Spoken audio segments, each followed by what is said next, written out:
Hi and welcome back. I hope that you've seen my video on housing disrepair. This video is about private nuisance. If you haven't seen my other video, please check it out. My name is Steph and I aim to make people aware of their legal rights and hopefully change their negative thoughts of the law into positive ones. Private nuisance is a branch of the law which provides remedies where there has been a significant detriment to the use and enjoyment of your land.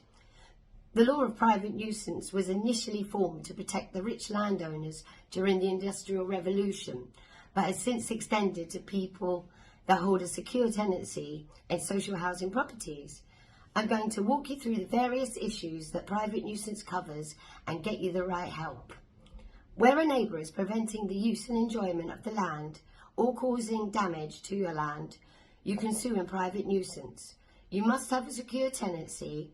If you live in any of these housing organisations and hold a secure tenancy and have exclusive possession of the property, this video applies to you.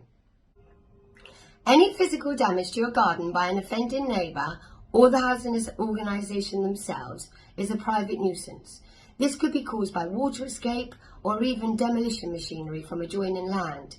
Anything that interferes with the peaceful enjoyment of your land that affects your personal comfort constitutes a private nuisance, so long as there is an act or a failure to act that caused the interference or damage to your garden, like dust, odours, vibration, any pollution of airstreams, streams or the water supply constitute a private nuisance, as do fire and flood. In other words, an act that interferes with your reasonable enjoyment of your land and has caused physical damage is a private nuisance. A private nuisance is committed where a neighbour or a neighbouring home affects the peaceful enjoyment of your own home. The same principle applies to those who live in flats, although I must point out here that hearing your neighbours walking around upstairs or hearing children playing within reasonable hours does not constitute a private nuisance, although house parties on a regular basis do. The nuisance may come from the land rather than another building. It is possible for natural features such as trees to amount to a private nuisance. It also covers activities that take place on the surrounding land. A nuisance could be coming from your neighbouring house and affecting your garden. Perhaps your neighbour's tree roots have encroached on your land and have caused damage to your garden. These images are from my own garden that was uplifted by a tree from the other side of my garden wall, and I am currently suing my housing association in private nuisance, as they are the owner of the tree of the adjoining land. Before contacting a lawyer regarding tree roots that are encroaching your land, you will need to ascertain who the tree belongs to and which is the offending tree. Contact your local repairs team and they will send an arborist themselves. I have emailed my housing association to ask for an arborist report, although they have since removed the tree, thus accepting liability. Once the local authority have accepted liability, do not settle for their repairs team to come and make good of the wreckage. Contact a lawyer once you have confirmation that your local authority owns the tree that is causing the damage.